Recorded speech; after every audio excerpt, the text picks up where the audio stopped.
Hiya, my name is Yvette Young and I play guitar and write for the band Covet.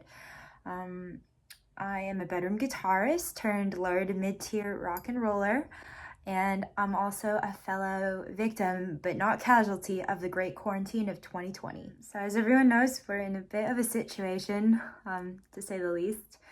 Things are looking bleak with, sickness going around, but I've been trying to stay optimistic and stay productive.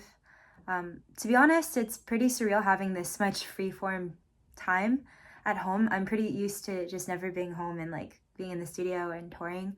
So this sort of free-form time, it feels like a luxury to me, and it's been awesome, but it's also been challenging to figure out a way to have any sort of structure in my day.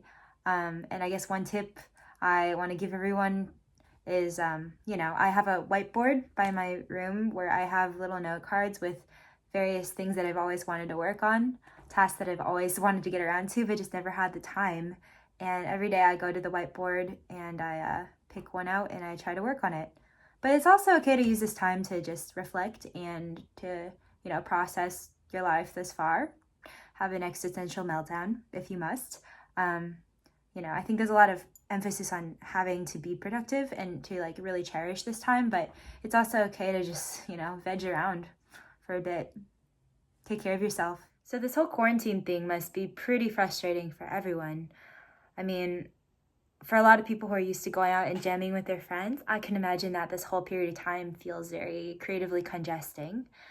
So that's why I'm about to show you today a fun way that I like to play with myself. Whoa. Before you get the kids out of the room, I want you to get your mind out of the gutter, because I'm talking loopers. I'm talking making luscious ambient soundscapes in your living room by your lonesome self, because it's all you need. So step one in playing with yourself is getting a looper. There's many on the market of varying complexities and learning curves. I'm not advocating for a particular brand or style, but I will say that for the sake of making it easier for myself live, I like to keep it simple. I will be using the Electro-Harmonix 360 Nano Looper today, just because you can control the level of what you loop, and also because you can save things to a bank. One tip I want to give for you loopers out there, in particular for people who are creating very multi-layered loops, is to keep tonal variety in mind. What happens is when you start to get really dense with the layers, things can start to sound very cluttered and muddy because you're occupying all of the same frequency. And even changing the volume won't really help to alleviate that. So one way I like to create tonal variety when I loop is, of course, to use a lot of other effects to vary it up with chorus, reverb, an EQ pedal, an overdrive. The possibilities are endless. If you don't have pedals, don't worry, because you can do the same thing with a pickup selector. Changing the bridge pickup to the neck pickup obviously will produce a very different tone that just might cut through a little better. And the cool thing about using a looper where you can record one layer at a time is that you can kind of vary up the tone and play with your pedals as you go along to find the coolest combinations.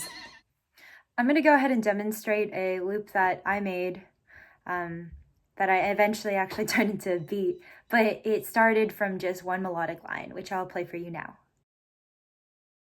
So the looper I'm using today is Electro-Harmonix Nano Looper.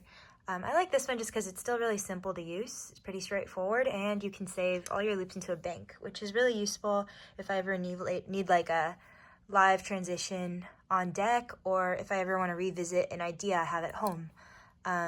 So this bank should be empty. To make sure, I'm just gonna erase it. You're gonna see the flashing light. And then when I want to record, I just go ahead and click this once, and the record light should flash on. And then when I'm done recording, it'll automatically play. And if I want to stop playback, I just double tap.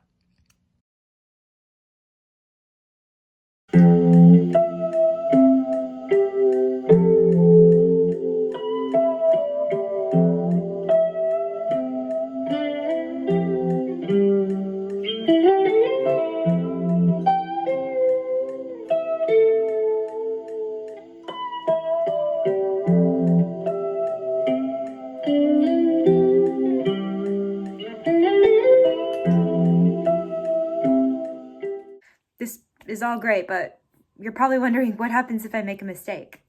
Let me show you.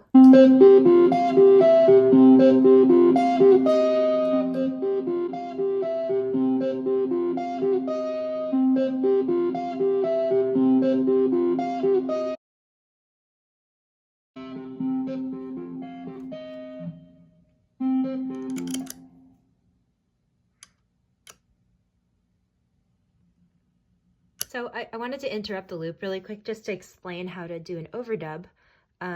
So as you can see, I've been recording on memory bank 10, and right now, if I press this, it's going to say play. So after you do your loop and you hit stop, it's automatically going to be on play. So if you wanted to record an overdub, all you do is just tap this again, and it's going to do another layer. And when you want to stop that layer, you click that, and it's automatically going to start playing the new layer you recorded.